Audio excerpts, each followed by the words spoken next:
Pai do Senhor, irmãos, prazer muito grande estar aqui esta noite, revendo os irmãos. Quero desejar desde já um feliz ano novo para todos vocês. Seja uma bênção em todos os sentidos para os irmãos aqui. Obrigado para as famílias aqui representadas. Louvar a Deus pela vida do pastor Michel, que é um amigo particular. Obrigado, pastor Michel, pela forma tão cordial e tão gentil que nos trata. Deus te abençoe, viu? Uma bênção rever aqui os nossos dignos obreiros. Muito bom. Anderson, você está aqui agora, né, Anderson? Deus abençoe aqui, né? O Anderson e a Fabiana. Deus abençoe. Clóvis, é muito bom vê-lo aqui. Enfim, todos os irmãos, é um prazer estar com vocês. Uma bênção poder voltar a essa casa. Ano passado, o pastor Michel, em algumas ocasiões, nos convidou, mas por conta da correria, acabei não conseguindo. Mas hoje nós estamos aqui, vim aqui para ouvi-lo e cultuar com os irmãos.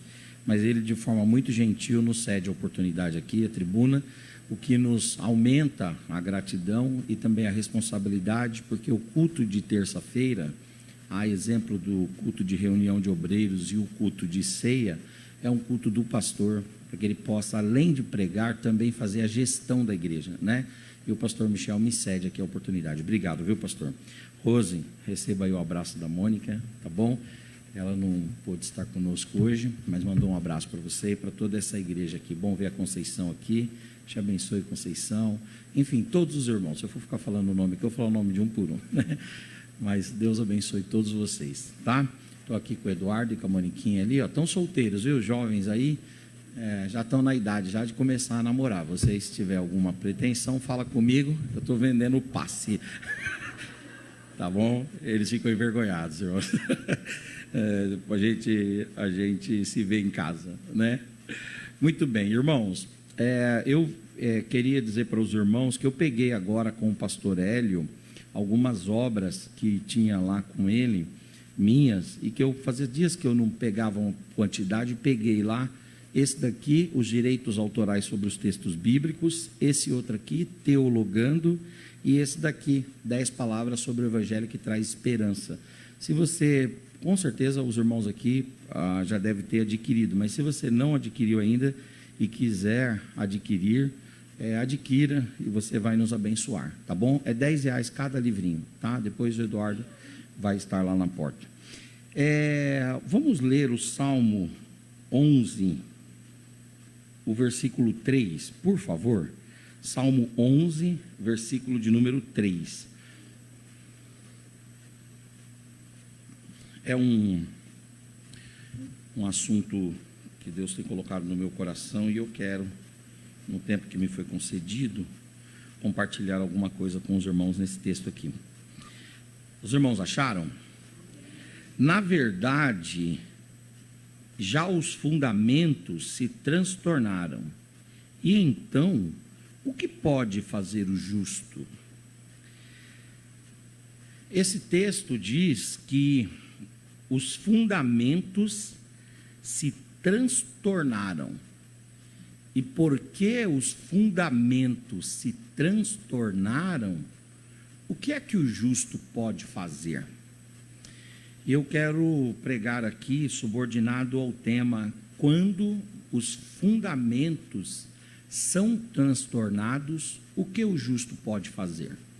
O que nós, como justos, podemos fazer quando os fundamentos são transtornados, são mudados, são alterados, se movem?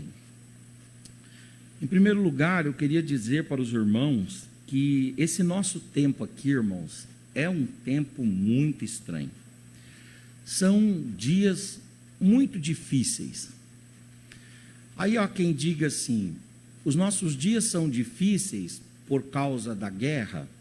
Não, porque a guerra é tão antiga quanto o homem. Então não são as guerras que fazem os nossos dias únicos e complexos. Aí há quem diga assim: então os nossos dias são difíceis por causa da fome? Também não, porque não obstante ao fato de haver nos nossos dias, muita gente que passa fome, mas a fome é tão antiga quanto o Gênesis. Lá no livro do Gênesis, nós já temos gente migrando de cidade em cidade por causa da fome. Então, o que é que faz esses nossos dias aqui se revestirem de uma singularidade? Eu separei aqui algumas coisas. Os nossos dias são difíceis, em primeiro lugar, porque nós temos uma carência premente de referenciais. Nunca tivemos uma carência tão profunda de referenciais como em nossos dias. Às vezes você escolhe uma pessoa para ser o seu paradigma, para ser o seu luzeiro, para ser o seu farol, para ser o seu indicador, para ser a sua bússola.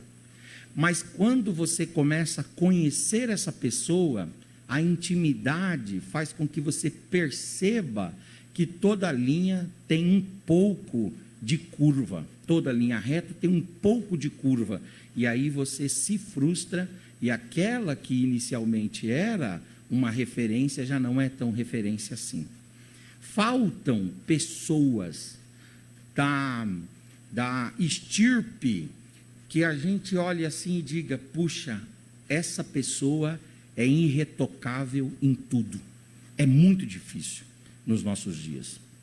Mas o nosso tempo também é difícil, em segundo lugar, porque nós estamos vivendo num mundo que tudo é global. Nada é mais regional, nada é mais local, nada é mais restrito. Tudo agora toma dimensões mundiais, toma dimensões transculturais, e eu vou exagerar aqui, até interplanetárias.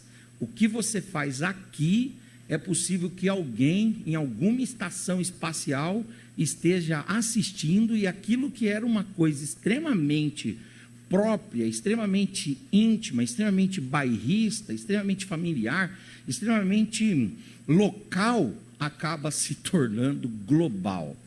E é muito difícil você conviver com essa realidade, porque a coisa, quando é dita, exposta aqui dentro desse contexto, ela tem um teor, ela tem um peso. Mas quando você pega isso que foi dito para uma localidade e coloca isso para o mundo, plural como o mundo é, então aquilo acaba tomando proporções, interpretações e entendimentos que não era aquele que você às vezes gostaria de dar. Então você às vezes fala uma coisa aqui e para você é inofensivo e para o ambiente imediato é inofensivo, mas quando aquilo é pulverizado no mundo como nós estamos vivendo, aquilo que era inofensivo acaba ofendendo alguém, agredindo alguém, e aí nós temos um problema muito grande. Então a nossa condição hoje é difícil, não só pela ausência de referenciais, mas também porque tudo o que fazemos é global. Uma outra coisa que faz o nosso tempo um tempo complexo é a ausência de compromisso que as pessoas têm. Hoje em dia, nós temos uma carência de pessoas que se comprometem, pessoas que se engajam, pessoas que de fato e de verdade vestem a camisa, pessoas que de fato e de verdade são comprometidas. Hoje de manhã eu tive uma reunião na minha atividade profissional como advogado, e um casal que tinha tudo para dar certo, que cresceu junto, acabou em dado momento da vida, um olhando para o outro por uma incompatibilidade e dizendo, não te quero mais, e aquilo que era harmonioso, amistoso, amigável, carregado de cumplicidade, de amor, de paciência, de projetos e de planos, aquilo acabou virando uma guerra judicial que só esse casal promoveu um contra o outro, ou eles juntos, aliás, né, reúnem 10 processos por conta de desgastes e desavenças, desentendimentos e a carência de compromisso. Antigamente, havia um negócio, a minha mãe mandava eu comprar as coisas ali em Jandira, e ela mandava comprar no varejão. Essa expressão varejão, sacolão, e lá no sacolão minha mãe tinha um caderninho lá, e era muito simples, não tinha cartão de crédito, não tinha cheque, não tinha nada, era a palavra que a minha mãe iria pagar, e pronto, a pessoa anotava e ela dormia tranquila, e era assim que acontecia. Hoje em dia, se você for anotar as dívidas que as pessoas têm no caderninho, aquele caderninho vai para o fogo e você não recebe, né? E aí as pessoas pegam cheques, notas promissórias, contratos duplamente assinados, acordos judiciais, e quando você vê, é uma guerra, porque as pessoas não conseguem sustentar sentadas aquilo que elas dizem em pé, e é muito difícil isso. E há uma quarta característica desse nosso tempo, que torna esse nosso tempo um tempo complexo: a falta de referencial, tudo ser global, a falta de comprometimento, mas em quarto lugar, porque alguns fundamentos, algumas bases sólidas, algumas estruturas, alguns alicerces, algumas sapatas, algumas bases que nós tínhamos como líquidas e certas se diluíram e se transtornaram, e a gente vê uma sociedade, um mundo, uma ambientação transtornada. Eu separei aqui algumas marcas desses transtornos. Por exemplo, na área da política, nós temos um transtorno terrível, porque ou você está de um lado e você é esquerda, ou você está do outro e você é direita. E aqui nós temos na política o transtorno da política, que é exatamente a multiplicidade, a variedade, a pluralidade de ideias. Não tem isso, ou você está de um lado ou você está do outro. E se você colocar às vezes a palavra de um jeito, você já está de um lado, e se você colocar a palavra de outro, você já está do outro. Por quê? Porque na política nós temos esse transtorno da polarização: ou você é democrata, ou você é republicano, ou você é PSDB, ou você é PT, ou você é Corinthians, ou você é Palmeiras. Não tem como você ter o meio termo, uma discussão diferente, isso é muito complicado. Por exemplo, na área da saúde, nós estamos tendo a nossa vida transtornada desde fevereiro do ano de 2020, quando se instalou no mundo todo uma pandemia que há 100 anos não se tinha notícias de uma pandemia dessas, e essa pandemia tomou o mundo e afetou os sistemas de saúde, afetou aqueles que trabalham e que operam, afetou também o conhecimento humano, e agora estamos aí ainda já próximos de talvez sair desse conflito, mas ainda no meio desse conflito, com essa questão de sai vacina e não sai vacina. Aí decidiu a questão, vai sair a vacina. Aí tem outra questão, toma vacina ou não toma vacina. Aí é complicado. Então é um tempo complexo, porque as nossas bases saíram. Por exemplo, eu fui criado num mundo em que você agia com muita naturalidade. Quando tinha vacina, você ia lá e tomava. Agora, primeiro é decidir se vai ter vacina ou não. Aí esse é um ponto. Aí depois, outro ponto é decidir se vai tomar ou se não vai tomar, né? Então, é um período de transtorno, de muita dificuldade.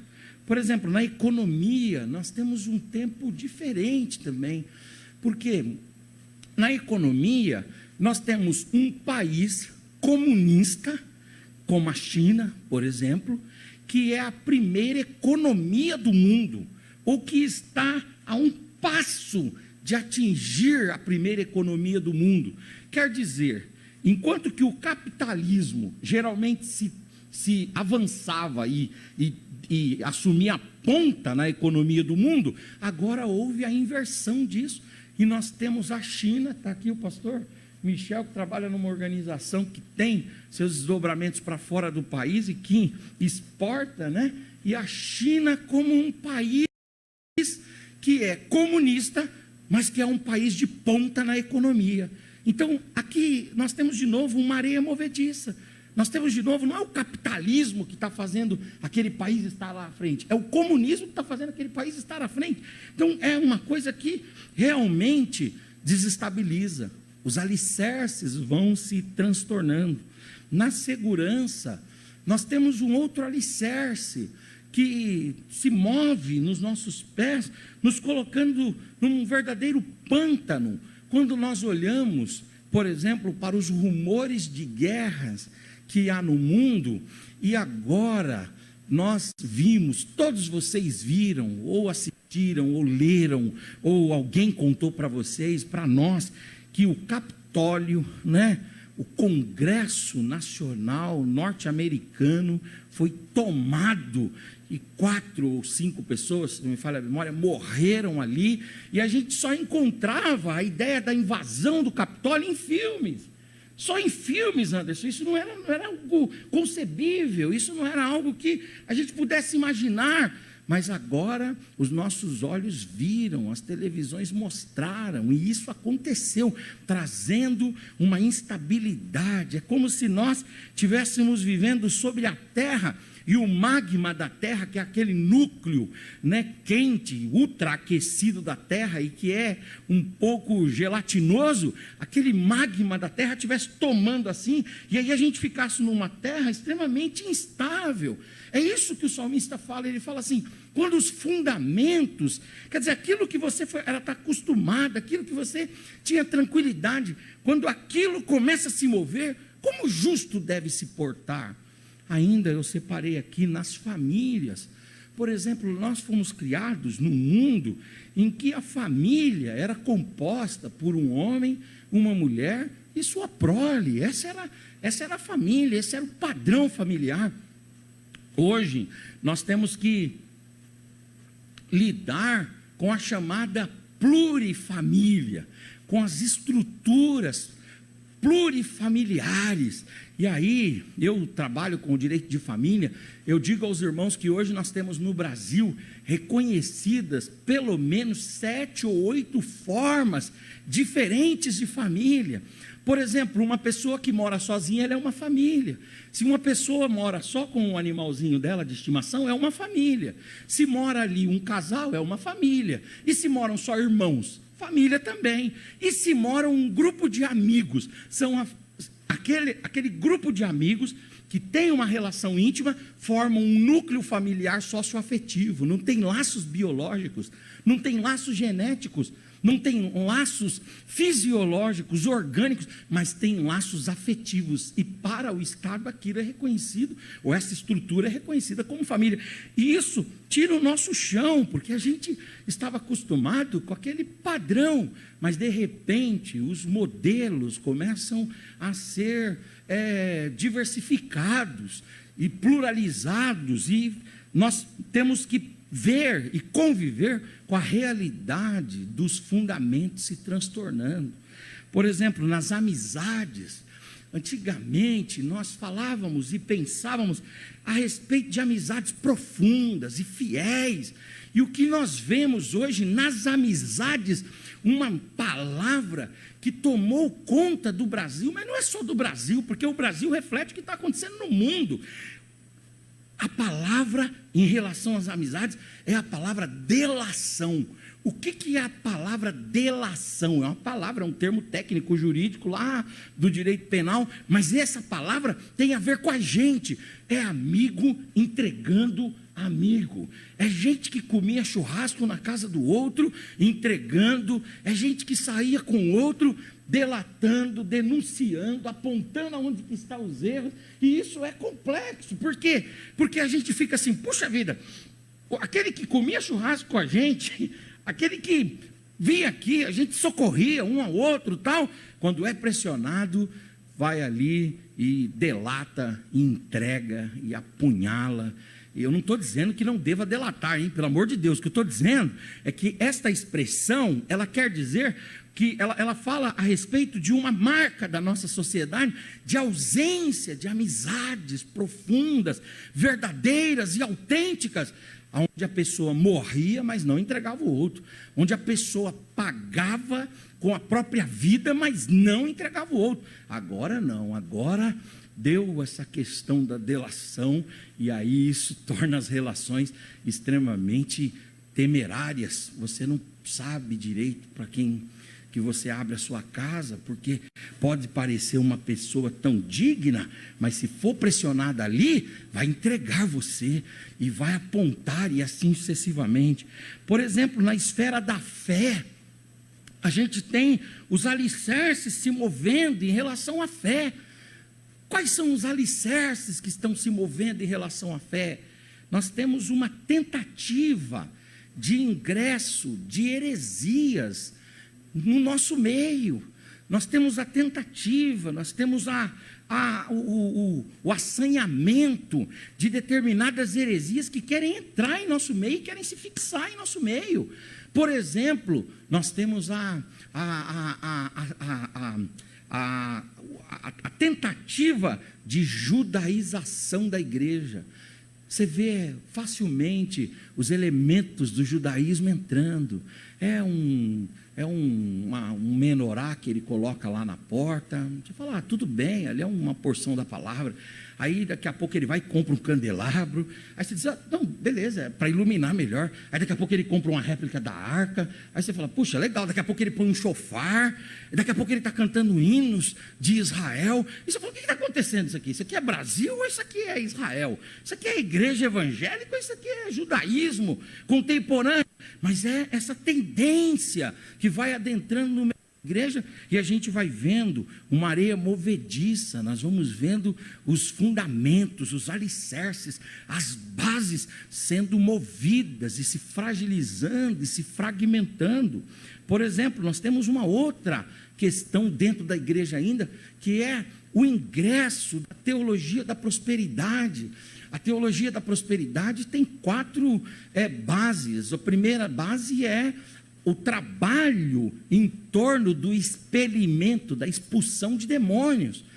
A segunda base é a cura das doenças a todo custo. A terceira base é a busca por recursos financeiros. Doe quem doer, você está aqui para enriquecer. E a quarta base da teologia da prosperidade é exatamente a aplicação de textos que são restritos a Israel e ao Antigo Testamento, a nós como se fosse uma realidade.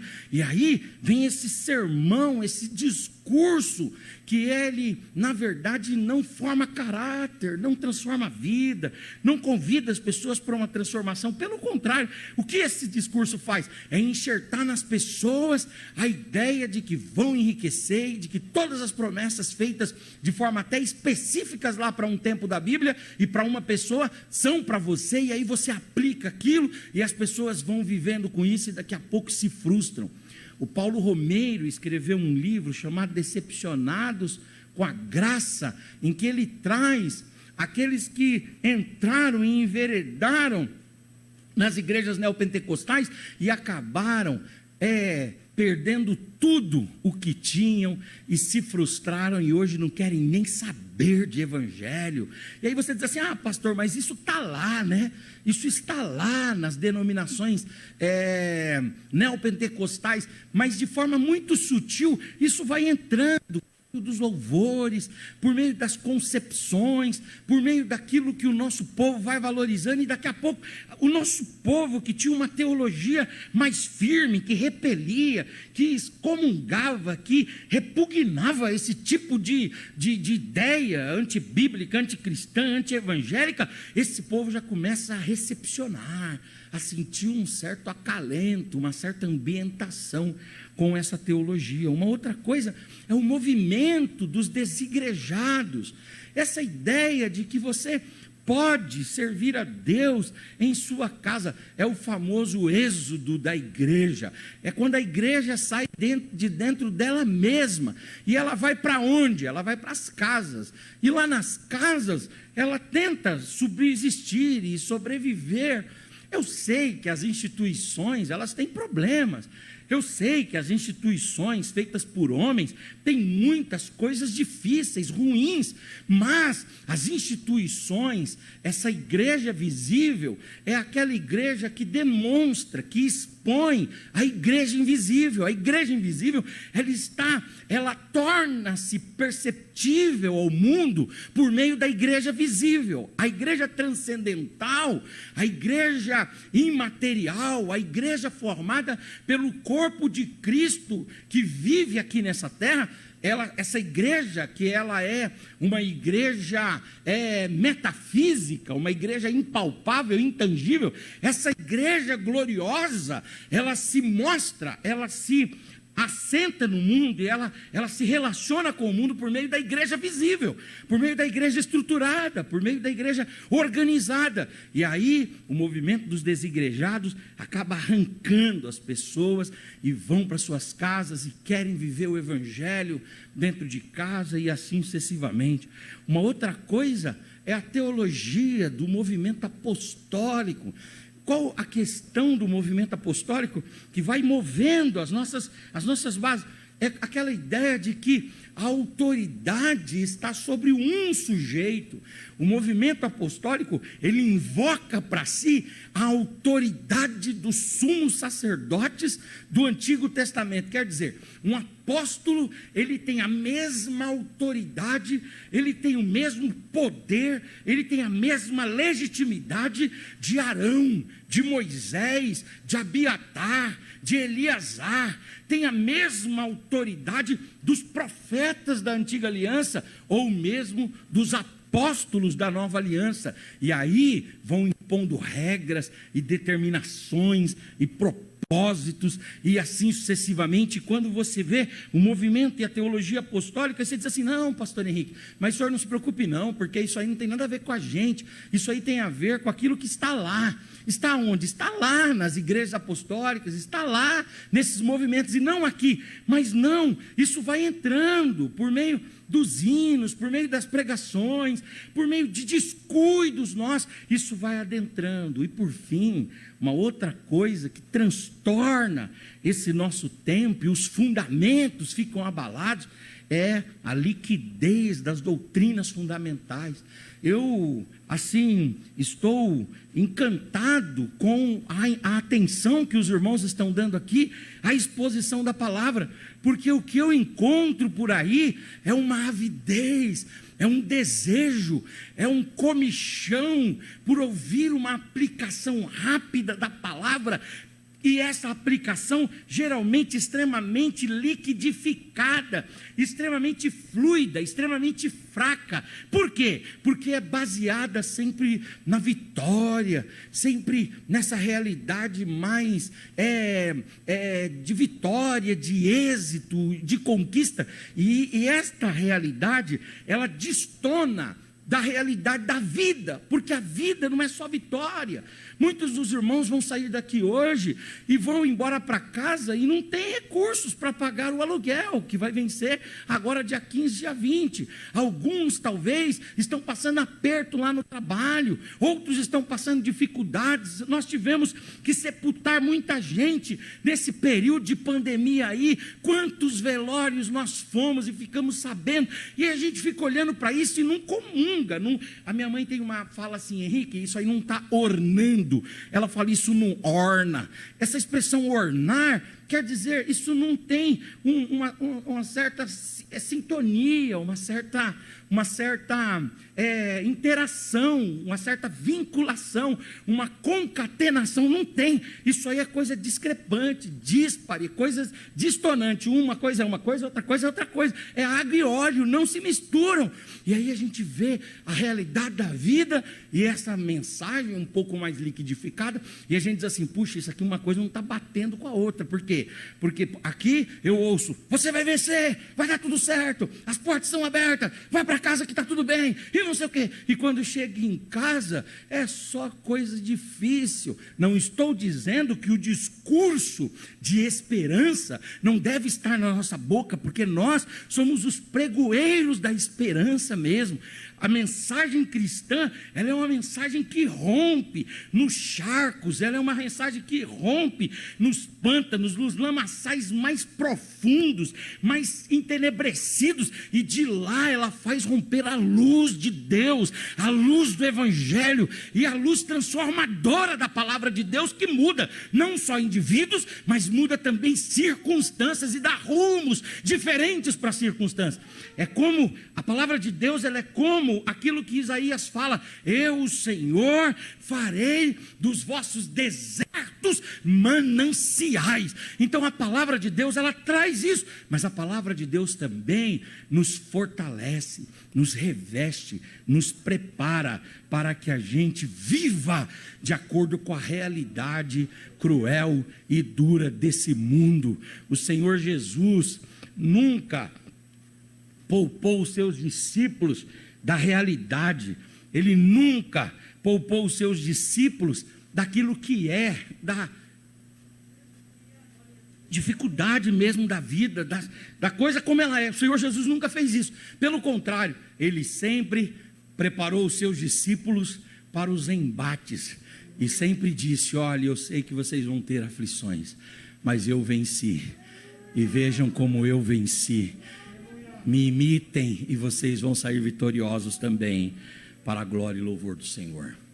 Então, de fato, os montes, ou os fundamentos, perdão, estão transtornados, como disse o salmista aí, no Salmo 11, verso 3, os fundamentos se transtornam, o que poderá fazer o justo? Eu quero sugerir algumas coisas que nós podemos fazer, e eu termino a minha fala aqui esta noite.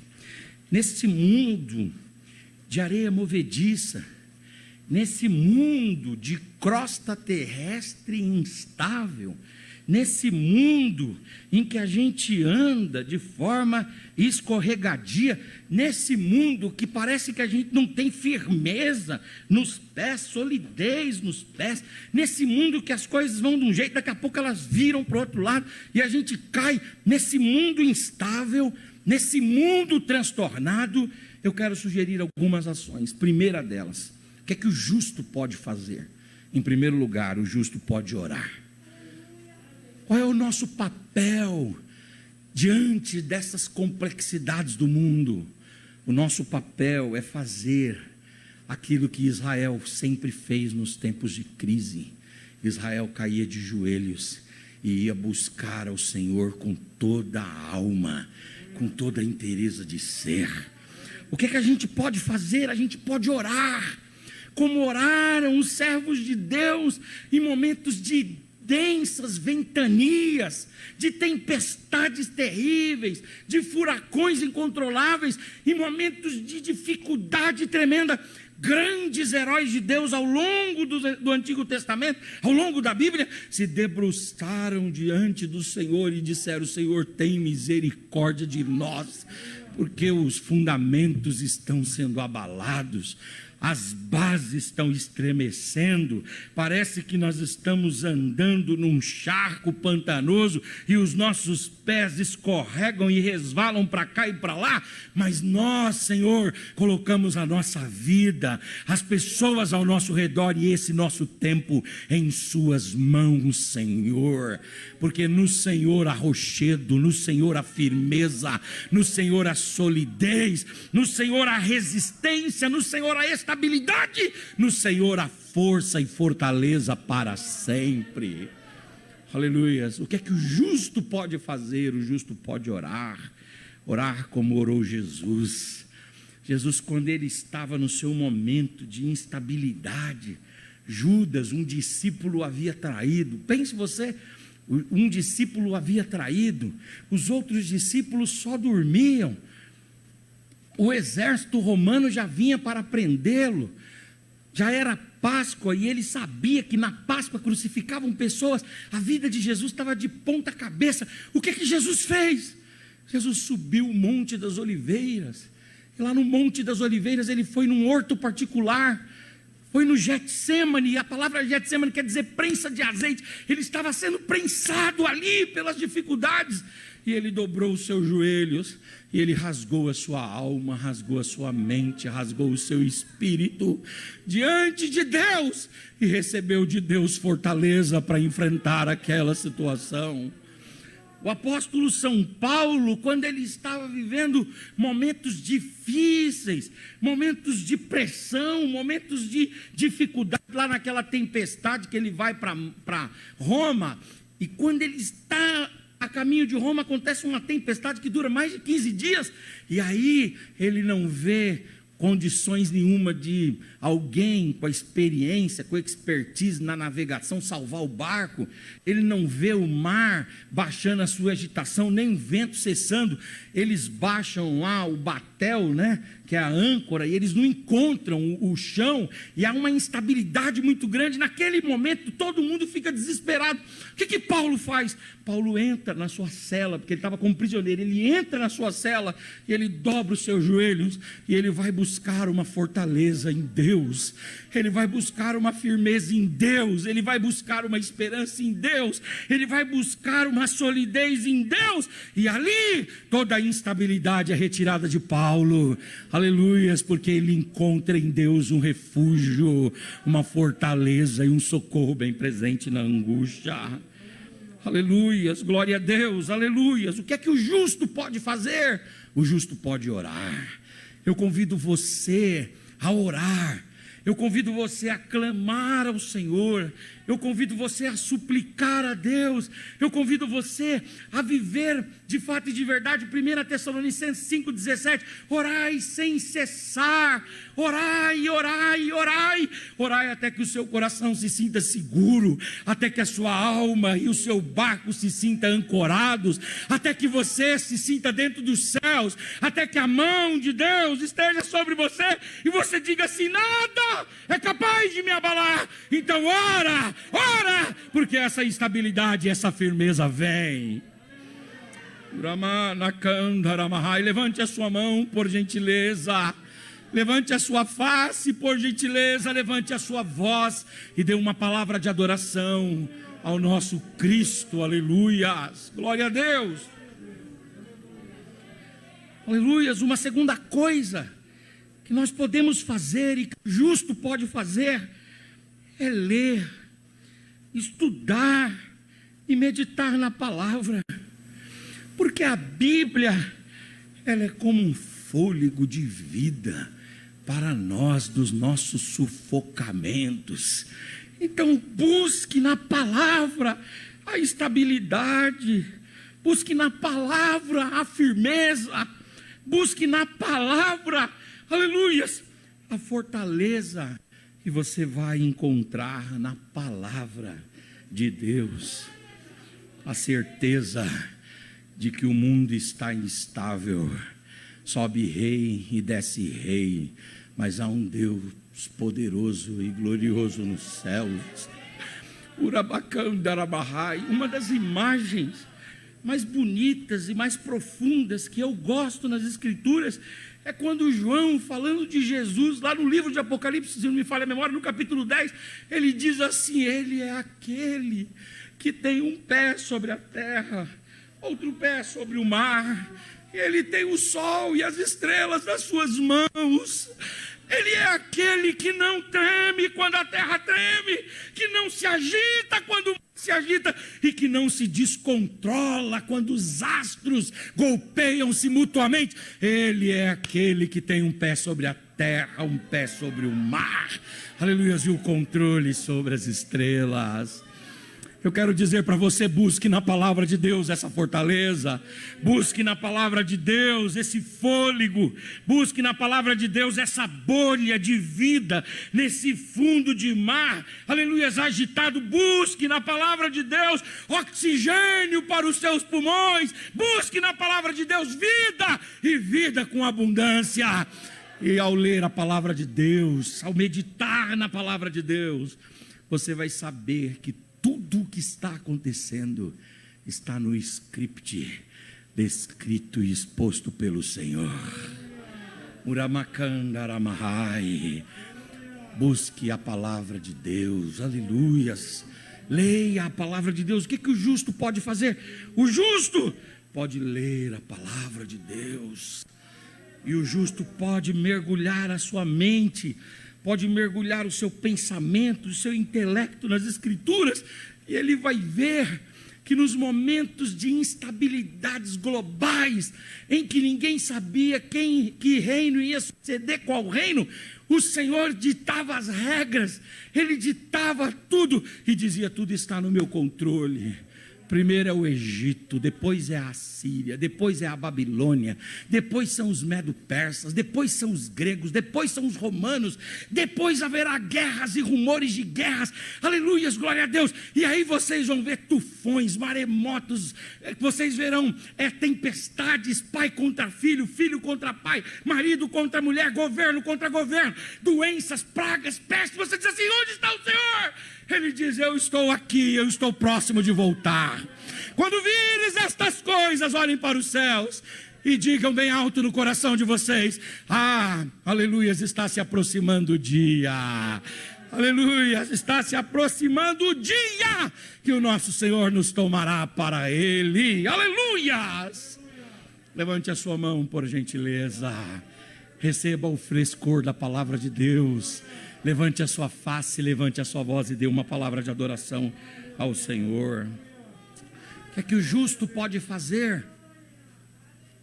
O justo pode orar, o justo pode ir para a Bíblia, o justo pode se unir a pessoas, aleluias, que são justas também, que comungam da mesma fé e da mesma esperança. O Daniel vivia numa instabilidade lá na Babilônia. A Babilônia estava em conflitos, mas o Daniel não ficou sozinho. Daniel buscou lá o Ananias, o Misael e o Azarias. Aleluias, glória a Deus. Quando as turbas, quando a milícia vinha com a estátua de Nabucodonosor, a Bíblia diz que Misael, Azarias e Ananias, eles não se dobraram, mas eles permaneceram juntos. Aleluias. Quando você, aleluias, perceber que essas estabilidades estão acontecendo, una-se a pessoas que oram também, que leem a Bíblia também, que creem naquilo que você crê e que têm as mesmas esperanças que você tem. Eu gosto muito do texto lá de Elias, quando Deus fala para ele assim: ô Elias, e você, está fazendo o que aí na caverna? Aí ele vai e fala assim: Senhor, só eu fiquei. Aí Deus vai e fala: Elias, você não sabe nada, você não está sabendo, eu sei que a situação não está fácil. O rei aí, o Acabe, é um maluco que tem uma mulher devassa, ela cuida dos profetas pagãos, ela persegue os profetas de Deus, ela mata os sacerdotes, ela destrói tudo que é de Deus aqui. Eu sei que a fome, a miséria, mas eu quero dizer para você, meu filho, que você não está sozinho. Primeiro porque eu estou com você, mas você não está sozinho também porque tem 7.000 joelhos que não se dobram. Aleluia, glória a Deus. Una-se a pessoas que, como você, creem em Deus, creem na palavra de Deus, como você, oram, clamam e suplicam. E você vai ver que o crente, aleluias, mutuamente se edifica, se cuida e se motiva para continuar em frente. Se você puder, sem tocar nesse irmão, olha para ele aí, por favor. Você consegue perceber o sorriso dele no olhar? Diz que quando a gente perde, é mutilado, Fabiana, num órgão nosso, o outro órgão faz a função, né? Sim? Se você não consegue sorrir, porque você foi meio mutilado aí, não mutilado, amordaçado, vê se você percebe o sorriso desse irmão no olhar dele aí. O olhar denuncia se ele está sorrindo ou não, né?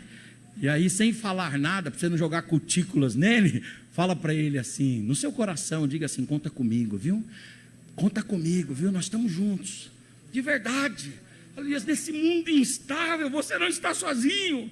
Aleluia, nessa dificuldade, aleluia, há uma igreja de Cristo, há um povo de Deus, há uma comunidade salva, santa, liberta, redimida, reconciliada e perdoada. E essa comunidade de fé, aleluia, é que nos ajuda na caminhada dia após dia. Levante a sua mão, por gentileza. Levante a sua face, levante a sua voz, abra a sua boca e dê uma palavra de adoração ao nosso Cristo. Aleluias. O justo pode orar, o justo pode ir para a palavra e o justo pode, aleluias, glória a Deus, se unir a pessoas. Aleluias, aleluias, aleluias. Tem um estudo, pastor Michel, que é muito interessante fazer, que é um estudo assim. O apóstolo São Paulo, você não vê nele um homem duro, sim ou não? Geralmente a gente vê nele um homem duro. Quer ver um exemplo? Vou dar um exemplo da dureza de Paulo. Quando ele fica sabendo lá que tinha um caso de prostituição na igreja de Corinto, ele fala para entregar o moço na mão de quem mesmo? Vocês lembram? Não é na mão de Satanás? Ele fala, entrega na mão de quem? De Satanás. Você vê a dureza de Paulo. Por exemplo, quando o João Marcos abandona eles lá na Panfilha, depois o Barnabé quer levar João Marcos, Paulo aceita?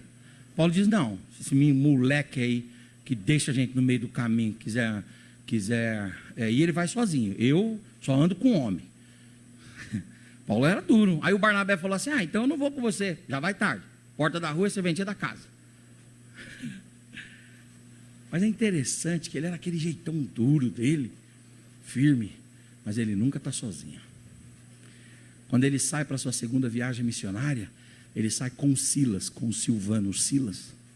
Depois, quando ele chega lá na região da Galácia, ele já traz o jovem Timóteo.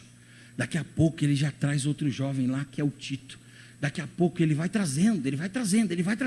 E quando você lê as últimas palavras, os últimos versículos das cartas de Paulo, ele faz referência a um monte de gente que ele andava acompanhado. Entendeu? Não tem jeito. A gente pode até ter uma personalidade um pouco mais firme, alguns outros são mais brandos, né? Eu, por exemplo, sou assim, bem sanguíneo, né? Então eu sou muito amistoso, eu gosto desse negócio. Mas tem gente que já é mais colérico, né? Não vem falar não que eu não perguntei nada para você. Não, eu não sou assim, mas tem gente que é assim, né? Tem outro que é mais fleumático, ele é mais quietão, tem outro que é melancólico e tal. Então, as pessoas são diferentes. Mas quando fala em relação à fé, Paulo era duro em relação a muitas coisas, mas ele sabia que ele não podia ficar sozinho. Quando ele escreve a carta a Timóteo, a segunda carta, ele fala assim, vem logo ter comigo, porque eu estou só Lucas ficou comigo. Ele sentia falta das pessoas, porque quando a gente tem gente que ora do nosso lado, gente que tem a palavra, gente que não deixa a gente desviar, é uma bênção de Deus. O que é que o justo pode fazer nesse tempo instável? Se unir a pessoas de oração, que buscam a Deus, que serve a Deus, aleluia, que ama a palavra de Deus, que tem um coração tomado de esperança. E aí o justo é reavivado por essas pessoas em nome de Jesus. Para eu concluir, quarto e último lugar, o que é que o justo pode fazer? O justo pode reconstruir os fundamentos que estão abalados e transtornados. O justo, ele pode construir. Irmãos, eu separei aqui, rapidinho para a gente terminar. Vocês sabiam que Deus gosta de colocar a gente para construir as coisas? Deus chamou o Noé e falou, constrói uma arca. O Noé ficou 120 anos construindo. Deus todo dia lá, e aí meu filho, colocou os parafusos no lugar aí, os pregos, cortou as madeiras direitinho. Senhor, eu poderia fazer alguma outra coisa assim? Não, o seu trabalho é construir, fica construindo isso aí. Mas Senhor, quanto tempo assim eu construir isso aí? Meu filho, constrói até chover. O dia que chover, é a hora de eu falar para você, parou aí, a construção está pronta. Aí Deus vai e chama o Abraão e fala assim, Abraão, constrói altares. Constrói altares. Como que é o altar, Senhor? Pega 12 pedras e coloca uma em cima da outra assim, de uma forma que você consiga matar o animal em cima dela, o animal não cair, o animal ser queimado por inteiro em cima dela. Constrói altares. E ele vai vivendo construindo altares. Aí Deus vai e chama o Moisés e falou, Moisés, sobe aqui no monte aqui. Ele sobe lá no monte, Deus fala assim, eu quero um tabernáculo. Você já construiu alguma coisa, Moisés? Não, não construí nada. Você vai construir. Mas eu não sou construtor. Mas agora você vai ser. Aqui no meu reino você vai ser. Na minha obra você vai ser. Constrói um tabernáculo para mim. Deus vai e chama o Salomão e o Esdras e fala assim: construam templos. Chama o Neemias e diz: construa muralhas. Os apóstolos, eles são chamados para edificar. Paulo diz assim: nós não lançamos outro fundamento, mas sobre o fundamento que já está posto, nós edificamos. Nós não lançamos outro fundamento, porque o fundamento já está posto, mas sobre o fundamento que está posto, nós construímos. A gente não pode ver as coisas se deteriorando e não fazer nada. A gente não pode ver as coisas indo de mal a pior e não tomar reação. A gente precisa construir. E como é que a gente constrói? Primeiro é falando. Nós construímos falando. Por isso, abra essa sua boca abençoada e fala. Fala lá na sua casa, fala para o seu marido, fala para a sua mulher, fala para os seus filhos, fala para o seu pai, fala para a sua mãe. Se você tiver a oportunidade de conversar com o vizinho, fala com o vizinho. Se você tiver a oportunidade de conversar lá com o patrão, o seu empregado, converse e fala. Fala na rua, fala na padaria, fala na fila do banco. Falar o quê? Falar a respeito dos valores do reino de Deus. É a apologia que vai mudando a cultura. É a fala, é a reiteração na palavra que vai mudando a cultura. E nós estamos aqui para abrir a nossa boca e falar. Fala em nome de Jesus.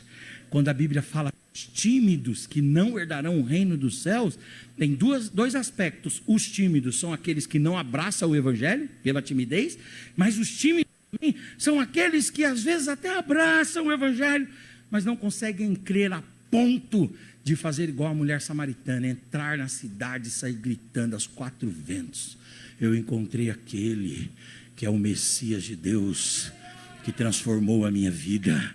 E se você tiver a oportunidade de ter em contato com ele, você vai ter a vida transformada também. E de repente a cidade de Samaria recebeu o Senhor. Como é que a gente reconstrói? Falando. Nós precisamos ser tagarelas de Jeová na terra. Agora, não é para falar mal da vida dos outros não, viu? Porque dá um prazerzinho quando a gente está falando mal da vida dos outros. Agora, mais prazeroso ainda é quando a gente fala mal da vida dos outros e a gente encontra um coração que recepciona bem e que fala: conta mais. Mas o Senhor não está chamando a gente aqui para ficar falando mal da vida dos outros, não. O Senhor está chamando a gente para a gente falar do reino, do evangelho. Não cesse de falar, vai falando, vai anunciando, vai dizendo, vai ensinando. Outra coisa, como é que a gente constrói? Dando exemplo. Como que esse fundamento é restaurado? Através do meu exemplo. É aquilo que o John Haggai fala: pregue o evangelho e, se necessário, use palavras. O nosso exemplo fala muito mais do que as nossas palavras. Que cada um de nós consiga dar exemplo do que é esse fundamento restaurado em nome de Jesus. Como é que eu consigo reconstruir ou construir esse fundamento? Falando, fazendo apologia, também dando exemplo. Terceiro lugar, corrigindo aqueles, com amor, aqueles que agem errado. A gente vive numa sociedade que as pessoas não aceitam ser corrigidas. Se elas forem corrigidas, elas ficam com raiva da gente. Esses dias eu estava conversando com uma pessoa e eu assim, depois eu percebi que eu não vigiei, né? Eu devia ter calado a minha boca, né? A pessoa falou uma palavra assim, e essa pessoa, uma pessoa estudada, tudo, né? E eu falei assim: ó, espera-se de você que você tenha uma linguagem um pouco melhor, porque você teve a oportunidade de estudar, é uma pessoa bem financeiramente, então você nunca mais usa essa palavra aí. A língua portuguesa não permite você usar isso, você tem que usar assim. Meu Deus, perdi até meu café que ela pagava de vez em quando. Mas corrija, a pessoa está falando errado, eu falo: é isso aí mesmo. Ah, Deus te abençoe. Estou brincando. A sociedade não suporta a correção, mas a correção está com a igreja. A gente precisa corrigir. Você já reparou que os nossos pais, eles corrigiam? Eles corrigiam. E às vezes era até filho dos outros, eles corrigiam. E aí eles mantinham o fundamento. A gente só conseguirá reconstruir se falarmos, se dermos exemplos e se com amor corrigirmos. O que o justo pode fazer? O justo pode orar, o justo pode mergulhar na palavra de Deus, o justo pode se unir a outros justos e o justo pode reconstruir os fundamentos abalados. Que Deus em Cristo abençoe os irmãos. Em nome de Jesus. Obrigado, pastor Michel.